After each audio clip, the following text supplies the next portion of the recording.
오늘 말씀의 제목은 에피파니입니다. 혹시 에피파니라는 말을 들어보셨습니까? 얼마 전에 유엔 총회에서 연설을 했던 방탄소년단이 냈던 노래 중에 에피파니라는 제목의 노래가 있습니다. 제가 들어보니까 노래 굉장히 좋더라고요. 방탄소년단이 왜 인기 있는지 알 것 같습니다. 근데 여러분들 이 에피파니라는 이 말의 의미를 알고 들으시는지요? 에피파니, 무슨 말일까요?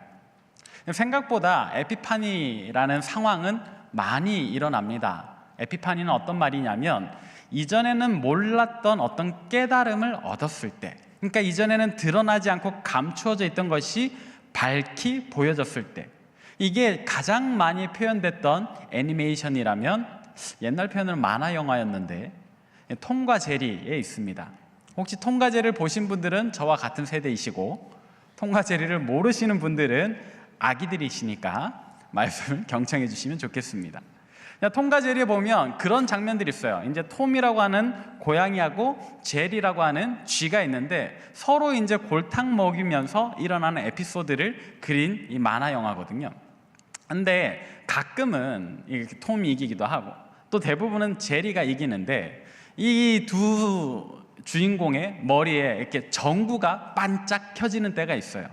그러니까 톰이 고양이니까 제리인 쥐를, 이 쥐인 제리를 잡아먹으려고 막 쫓아갈 때 제리가 도망을 치다가 궁지에 몰렸다가 갑자기 머리 위에 전구 그림이 딱 그려지면서 불빛이 반짝합니다. 그리고는 놀라운 기지를 발휘해서 이렇게 톰을 골탕 먹이고 도망가죠. 또 다른 상황도 있는 거예요. 이 고양이인 톰이 맨날 제리한테 당하다가 그날만큼은 이 톰의 머리 위에도 전구 표시가 딱 그려지면서 불이 반짝합니다. 그러면 이제 그날은 톰이 기발한 아이디어로 제리를 골탕 먹이는 날인 거예요. 이렇게 이전에는 생각하지 못했던 어떤 좋은 아이디어가 반짝하는 순간, 어떤 깨달음을 얻는 순간, 이전에는 몰랐던 어떤 좋은 것을 알게 되는 순간을 바로 에피파니라고 합니다. 아까 말씀드렸던 방탄소년단의 에피파니 가사도 예전에는 내가 그런 존재인 줄 몰랐는데 돌아보니까 내 영혼 너무 소중하더라. 그리고 조금 모자랄지 몰라도 조금 아쉬울지 몰라도 내 영혼 정말 아름답더라 하는 이제 그런 가사가 있는 거예요. 그러니까 전에는 몰랐는데 이제는 내가 소중한 존재라는 것을 알게 되었다. 그래서 에피파니라고 하더라고요. 그런데 사실 이 에피파니는 기독교적인 용어입니다. 이 일상 상황 속에서도 일어나고 또 세상 가요의 제목이기도 하지만 원래 에피파니는 기독교적인 용어입니다. 그럼 언제 쓰는 걸까요? 에피파니를 여러분들이 사전에서 검색하시면 주현절이라는 단어로 해석이 될 겁니다. 오늘이 바로 주현절입니다. 이전에 감춰졌던 무언가가 나타나는 것을 에피파니라고 하는데 그것을 우리말로 주현절이라고 번역한다. 뭐가 감춰졌고 뭐가 나타났다는 것일까요? 주님께서 현현하셨다. 주님께서 나타나셨다. 이전에는 예수 그리스도를 몰랐는데 어느 날 어떤 사건을 통해서 세상이 예수 그리스도를 알게 된 날, 그것이 바로 에피파니 주현절의 의미입니다. 근데 이 주현절이 정확히 어떤 사건을 기리는 절기인가? 이거는 조금 의견이 분분해요. 어떤 사람들은 이 주현절이 동방박사들이 예루살렘으로 예수님을 찾아온 것을 기리는 날이다. 이전에는 예수님이 탄생했다는 것을 사람들이 몰랐어요. 헤롯도 몰랐고 바리새인들과 서기관들도 몰랐어요. 근데 동방박사들이 예루살렘에 와서 유대인의 왕으로 나신 이가 어디 있느냐 하니까 사람들이 말씀을 찾아보고 베들레헴에 나셨구나를 알게 된다는 거죠. 어떤 사람들은 그것이 에피파니의 이 유래다라고 생각을 하고요. 또 다른 사람들은 예수님께서 세례 받으시는 장면이 바로 이 주현절의 유래다라고 생각을 하는 거예요. 왜? 이전까지 예수님은 숨어서 지내셨습니다. 헤롯 대왕이 동방박사들에게 속은 것을 알고 이 베들레헴 지방의 2살 아래 사내 아이들을 다 죽여버렸어요. 이것을 미리 천사들의 예고를 통해서 알았던 마리아와 요셉은 애굽으로 피난을 갔다가 돌아오죠. 그리고 나사렛이라는 동네에 가서 삽니다. 예수님의 어린 시절은 감춰져 있는 거예요. 우리가 예수님의 소년 시절 12살 무렵에 성전에 올라가서 학자들과 대화를 나누는 장면 외에는 예수님의 유년 생활을 알지 못하죠. 그러다가 예수님께서 이제 공생의 공적인 삶을 시작하는 그 효시로 세례 요한의 세례를 받으십니다. 그때 어떤 일이 일어납니까? 하늘이 열리고 성령이 비둘기같이 예수님 머리 위에 임하면서 또 음성이 들리기를 이는 내 사랑하는 자요 내 기뻐하는 자라, 이는 내 사랑하는 아들이요 내 기뻐하는 자라 하는 음성이 들려오죠. 그 이후로 예수님께서는 자기 인생을 자기만을 위해서 사는 것이 아니라 세상 많은 사람들, 아니 세상 모든 사람들을 위해서 이 공생애적으로 살아가기 시작하십니다. 이전에는 예수 그리스도가 감춰져 있었는데 세례 이후로는 모든 사람들에게 예수님께서 알려지기 시작하죠. 이것이 에피파니의 두 번째 유래입니다. 마지막 세 번째는 누가복음에 나오는 이 가나 혼인잔치의 기적. 이전에는 예수님께서 어떤 기적도 일으키지 않으셨는데 이 가나 혼인잔치에서 물을 포도주로 바꾸셨습니다. 이때부터 예수님의 기적이, 능력이 사람들에게 알려지기 시작하죠. 아마도 이 세 가지의 개념이 함께 어우러져서 이 주현절이라는 절기를 지켜왔던 것 같습니다. 그런데 오늘날 우리는 이 주현절을 잘 지키지 않습니다. 왜냐하면 동방박사의 이야기로부터 시작하는 그 성탄절은 이제 우리가 12월 25일 날 대림절과 성탄절로 지키고 있기 때문에 이 주현절의 의미에서 빠져나갔고요. 예수님의 이 세례 장면에 대해서도 우리나라의 교회력으로는 다음 주가 예수님 세례 기념 주일입니다. 왜 그렇게 지키는지는 모르겠습니다만 그렇게 넘어갔고 그마저도 우리는 그렇게 중요성을 두지 않습니다. 그러니까 예수님의 세례조차도 의미가 약해져 버렸고, 가나 혼인잔치의 기적은 말할 것도 없지요. 그냥 예수님이 일으키신 수많은 기적 중에 하나로 생각하기 때문에 오늘날 우리가 이 주연절을 잘 지키지 않고 있습니다. 그러나 교회령은 분명히 주연절을 이야기하고 이 에피파니라고 하는 것이 오늘 우리에게 또 특별하게 다가오는 날이기 때문에 우리는 이 말씀을 통해서 이 주님의 드러나심의 의미를 살펴보고, 그것이 또 우리 인생에, 우리의 2019년에 어떻게 이루어져야 하는가를 우리 함께 나누도록 하겠습니다. 서론은 꽤 길었는데 이제 말씀의 본론으로 들어가 보도록 하겠습니다. 자, 동방박사의 이야기는 우리가 대림절에 많이 나누었으니까 오늘 우리가 예수님의 세례 장면을 가지고 함께 말씀을 나누어 봅시다. 예수님의 세례, 그때는 언제였는가? 어떤 일이 있었는가? 오늘 본 말씀 첫 절을 함께 읽어보도록 하겠습니다. 시작. 이때 예수께서 갈릴리로부터 요단강에 이르러 요한에게 세례를 받으려 하시니. 아멘. 자, 예수님께서 어떤 날 이 갈릴리에 지내시다가 아마도 나사렛에 계셨겠지요. 그러다가 요단강 어디인지 정확하진 않은데 세례 요한이 세례를 베푸는 곳으로 예수님께서 세례를 받으러 가십니다. 꽤나 먼 거리였던 것 같습니다.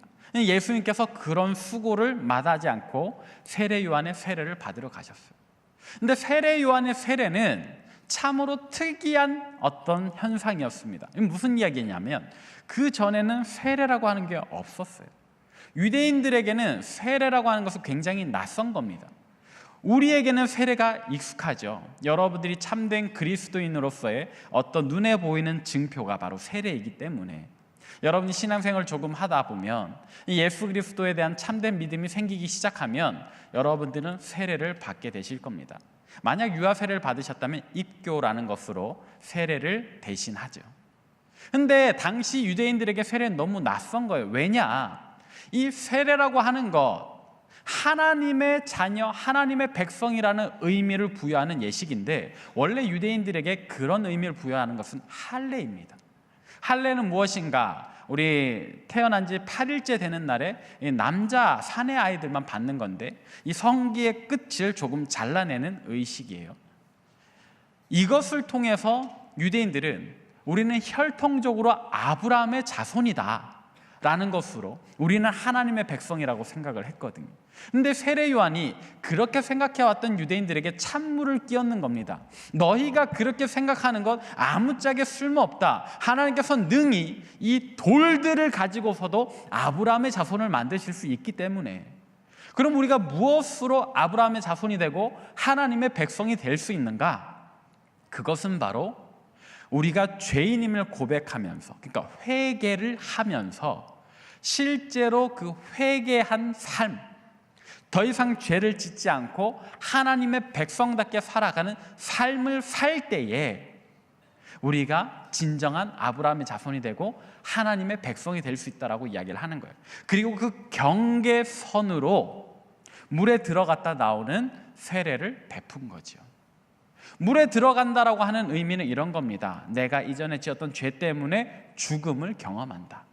물에서 다시 나온다는 것은 내가 이제 하나님의 백성, 하나님의 사람으로 다시 새로운 인생을 시작한다.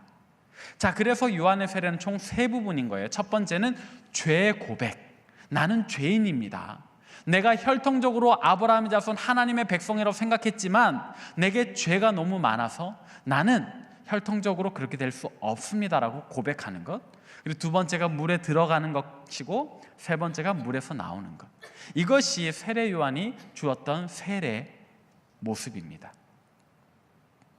자, 그런데 여기에서 더 특이한 것은 이 세례라는 행위는 누구의 행위일까요? 죄 있는 사람의 행위입니까? 죄 없는 사람의 행위입니까? 죄 고백을 해야 되니까 당연히 죄인들의 행위인 거예요. 근데 예수님께서 세례 받으러 오셨단 말이죠.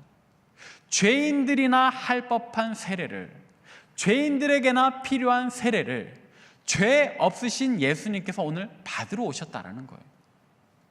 그것도 나사렛에서 이 요단강까지 많은 사람들 앞에 예수님이 나타나셨죠. 죄 없으신 예수님께서 무엇하러 죄인들의 행위인 세례를 받으셨을까? 우리는 오늘 이 질문을 깊이 고민해 보아야 합니다. 예수님께서는 왜 세례를 받으셨던 것일까요? 두 가지 의미가 있습니다. 첫 번째는 죄 없으신 예수님께서 죄인들의 행위를 하시기까지 우리를 사랑하신다는 것을 보여주는 거예요. 여러분들은 건강하시니까 얼마든지 맛있는 음식을 드실 수 있을 겁니다. 근데 만약에 여러분들의 가족 중 누군가 혹은 여러분들의 친구 중 누군가가 오늘 배가 너무 아파요, 장염이 걸린 것 같아요, 먹는 대로 다 화장실에서 쏟아내야 된다. 자, 그렇다면 여러분들은 그 친구를, 가족을 앞에 두고 맛있는 랍스타를 드시겠습니까? 아니면 함께 미음을 드시겠습니까? 장염 걸려서 고생하는 친구 앞에서 혼자 맛있는 뷔페를 차려 먹는다면 사실은 친구라고 말할 수 없겠죠. 가족이라고 하면 안 되겠죠. 내 입에는 너무 맛없지만 내 살아가는 친구와 가족을 위해서 그 미음을 함께 먹어주는 것, 그것이 바로 우정이며 사랑이겠죠. 조금 더 심한 이야기를 해볼까요? 조금 더 심한 이야기. 제가 실제로 겪었던 일입니다. 제 친구가 지하철 안에서 토를 해버렸어요. 조금 좀 안 좋은 것 같더니 이렇게 갑자기 전조도 없이 막 토를 해버렸어요. 자기 옷에, 지하철 바닥에 이 토사물이 막 퍼졌어요. 그때 저는 여러분 일이라면 어떻게 하시겠습니까? 못 본 척 하시겠습니까? 멀찍이 떨어지시겠습니까? 나는 깨끗하니까. 저는 어떻게 했을까요? 가슴 아프게도 그 전날 들었던 설교 말씀에 그런 이야기가 있었어요. 한 예화로 아버지가 아들의 토를 위해서 두 손으로 받아 자기 가방에 넣었다 하는 뭐 그런 식의 예화가 있어가지고 말씀을 들은 다음 날이라 이 말씀이 저를 찔러서 제가 어찌할 바 몰라 하다가 이 인사불성된 친구를 제가 내버려 두지 못하고 저도 제 가방을 열었습니다. 그리고 그 토사물을 제 손으로 다 닦아서 제 가방에 담았습니다. 그 친구와 저의 관계는 어떻게 되었을까요? 그 친구에게 저는 평생 잊을 수 없는 친구가 되죠. 저는 웃으면서 이야기를 하고 그 친구는 민망하면서도 감사하면서 저를 대하겠죠. 근데 만약에 그때 제가 못 본 척 했더라면 그 친구와 저의 관계는 그날로 끝이었을 겁니다. 예수님의 이 드러나심은 제가 방금 예로 들었던 이 상황보다 사실은 더 심한 것, 더 대단한 것이에요. 나도 죄인이요라고 말을 하는 그런 상황, 나도 기꺼이 그 더러움에 함께하겠다라고 말씀하시는 주님의 사랑. 사실 세례 너머에 예수님의 드러나심의 의미를 우리는 찾아야 합니다. 예수님은 원래 어디 계시던 분이십니까?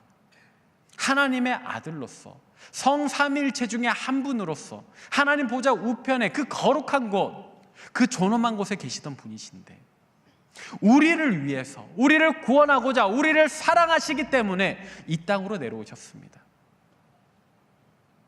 그분 입장에서는 저처럼 그냥 토사물을 손으로 주워 담는 것이 아니라 그 토사물 한가운데 앉으시는 것, 어쩌면 넘치는 토사물 가운데 그 몸을 담그는 것과 같은 그런 희생, 그런 사랑, 그게 바로 예수님 세례의 의미입니다. 첫 번째 의미. 자, 그러면 예수님의 세례가 담고 있는 두 번째 의미는 무엇일까요? 그것은 바로 그 토사물 한가운데 앉으신 예수님께서 이제 내가 어떻게 살리라, 나는 어떻게 살 것이다 라는 것을 우리에게 가르쳐 주시는 거예요. 제가 아까 말씀드렸죠. 세례, 이 요한의 세례가 총 세 부분인데 첫 번째, 이 죄의 고백은 예수님 사실 건너뛰셨습니다. 죄가 없으신데 뭘 고백하시겠습니까? 그래서 이 죄 고백은 건너뛰셨습니다. 그러나 두 번째, 세 번째는 하시는 거예요. 죽음을 상징하는 물 속에 들어가시는 것, 그리고 부활과 영생을 상징하는 물에서 나오시는 것. 이것을 통해서 예수님 우리에게 알려주신 거예요. 내가 너희를 너무나도 사랑해서, 내가 너희를 정말로 사랑해서 너희를 위하여 죽을 것이다. 그러나 그것으로 끝나지 않는다. 나는 너희를 구원하기 위해서 이 땅에 왔고 내가 부활의 첫 열매가 되어 너희에게도 영원한 생명, 영원한 소망을 누리게 할 것이다 라는 걸 우리에게 알려주시는 거죠. 예수님께서 세례 받으신 것의 두 가지 의미. 첫 번째는 뭐라고요? 우리를 그만큼 사랑하신다. 죄인이 아니신데 죄인의 고백을, 죄인의 행위를 감당하시는. 또 두 번째는 자기가 이후로 어떻게 살지를 우리에게 알려주시는 것. 우리를 대신해서 죽으신다. 그리고 우리에게 부활과 생명의 소망을 주신다라는 것. 이것이 주현절인 오늘 우리가 가슴속에 새겨야 하는 예수님의 드러남의 의미입니다. 예수님 정말로 우리를 사랑하시는구나. 예수님 정말로 날 사랑하시는구나. 그리고 나를 위해 죽으셨고 또 부활하셨으며 내게도 영원한 생명의 소망을 주시는구나. 할렐루야. 아멘. 자, 그런데 오늘 우리가 이 말씀을 나누는 것에는 더 뒤의 이야기가 필요합니다. 무엇이냐? 자, 그럼 예수님 세례만 받으시고 우리를 사랑하신다, 우리에게 영원한 생명을 약속하셨다, 그걸로 끝내셨느냐? 그 이후에 예수님 어떻게 사셨느냐가 참으로 중요한 거예요. 그 이후에 예수님 어떻게 사셨을까요? 예수님께서는요, 세례를 시작으로 참으로 공생애, 그러니까 많은 사람들을 위한 삶을 사셨습니다. 그런데 이 많은 사람들을 위하여 사셨다라는 것을 우리가 다시 보아야 합니다. 어떤 이야기인가? 예수님께서는요, 가난한 자들, 병든 자들, 소외된 자들, 연약한 자들을 찾아가셨어요. 그리고 그들과 함께 어울려 사셨습니다. 또 때로는 예수님에 대한 소문을 듣고 예수님의 은혜를 원해서 찾아오는 사람들이 있었어요. 그 사람들이 얼마나 심각한 죄를 지었든지 예수님 상관하지 않으시고 그들과도 어울려서 함께 식사하시며 그들과 사셨습니다. 이것을 우리는 공생애적인 삶이라고 부르는데, 저는 오늘 이 공생애적이라는 표현을 좀 바꾸고자 합니다. 어떻게 바꿀 것인가? 선교적인 삶이셨다. 예수님은 오늘 세례 이후로 참으로 선교적인 삶을 사셨다라고 말이죠. 너무 낯선 표현이지요. 그래서 혹 여러분들 중에 예수님 선교적인 삶을 사셨다? 좀 거부감이 드실지도 모르겠습니다.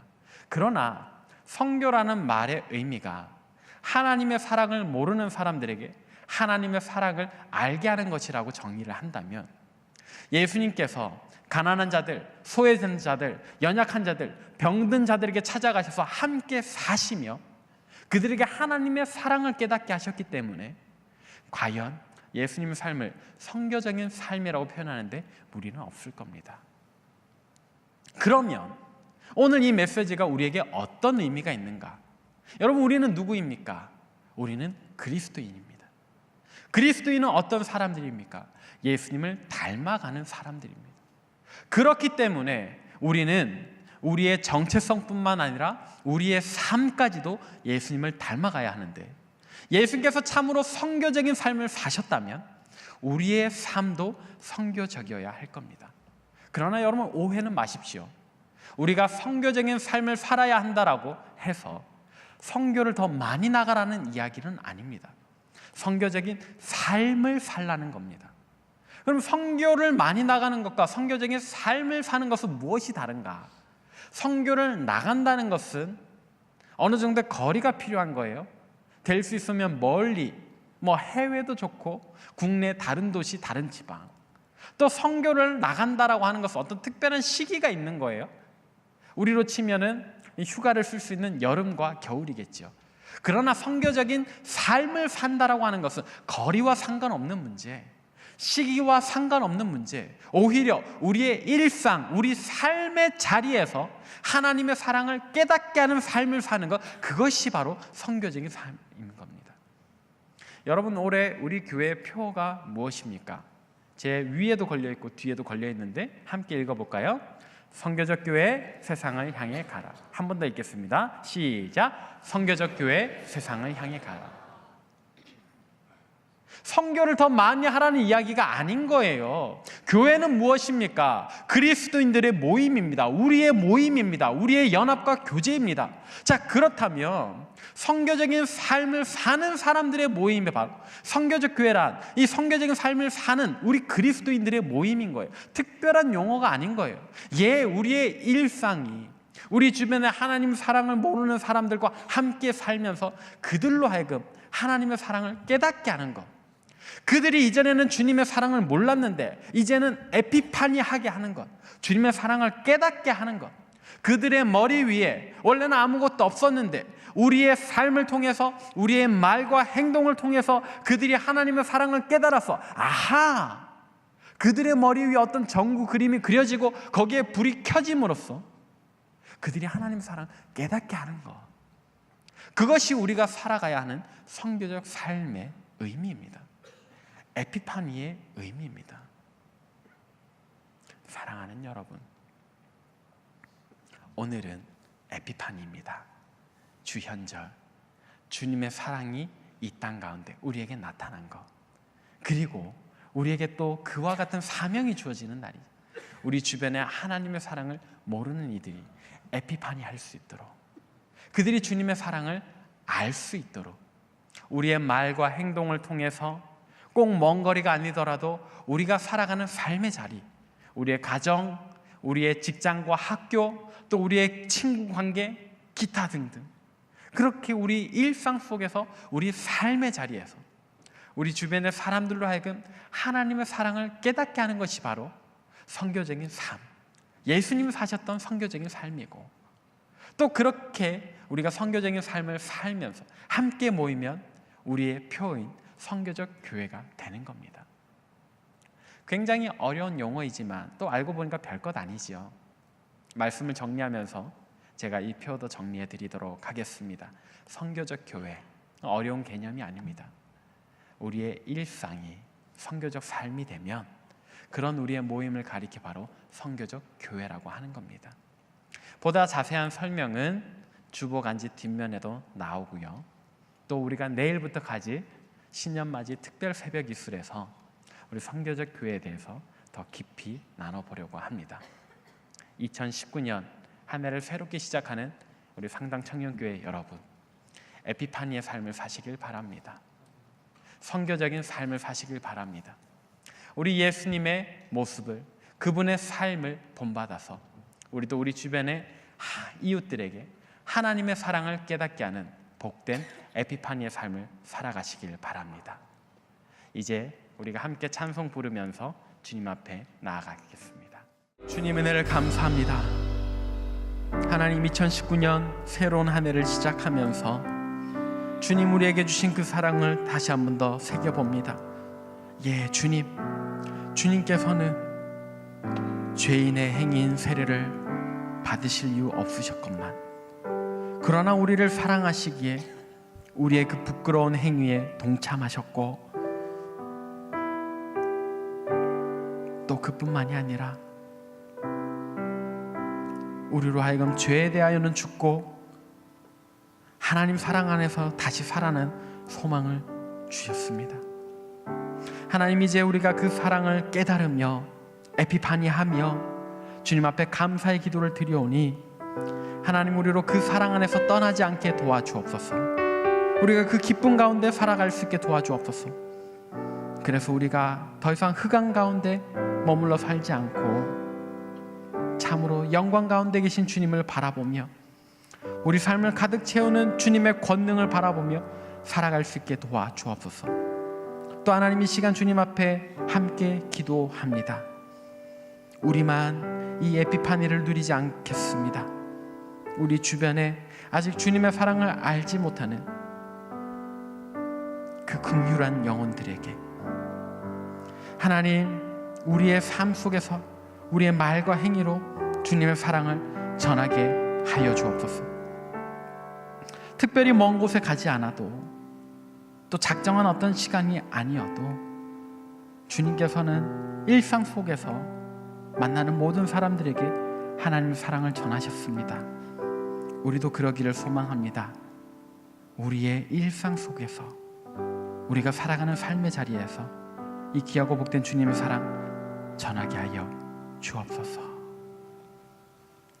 이제는 우리 주 예수 그리스도의 은혜와 하나님의 진실하신 사랑과 성령의 위로하심이, 주님께서 이 땅에 드러나신 그 에피파니의 의미를 깨닫고 그 안에 담긴 하나님의 큰 사랑을 감사하며 또 그 사랑을 혼자서만 누리지 않고 삶의 자리에서, 일상 속에서 다른 이들에게도 전파하는 선교적인 삶을 살기로 다짐하고 결단하는 이 자리에 모인 모든 주의 백성들 머리 위에, 또 세계 각지에서 목숨 걸고 사역하신 우리 선교사님들과 그 가정과 사역 위에, 우리 조국 대한민국과 저 북녘 땅과 온 세계의 열방 위에 이제부터 영원토록 함께하옵시기를 간절히 축원하옵나이다. 아멘.